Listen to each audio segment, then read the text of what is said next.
Everybody loves knocking down the Tower of Cups, but we noticed that when they fall down, younger students have a hard time understanding how to put it back together. And so use the hole puncher and just put some holes in there, and use the pipe cleaner and to wrap them together.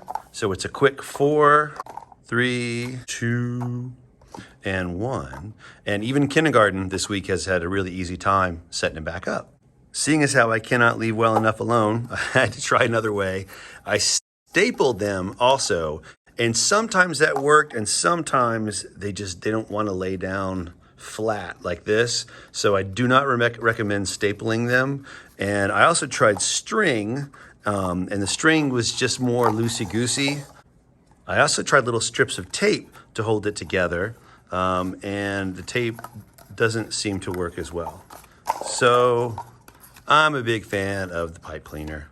Quick, neat, easy, fun. 4, 3, 2, 1.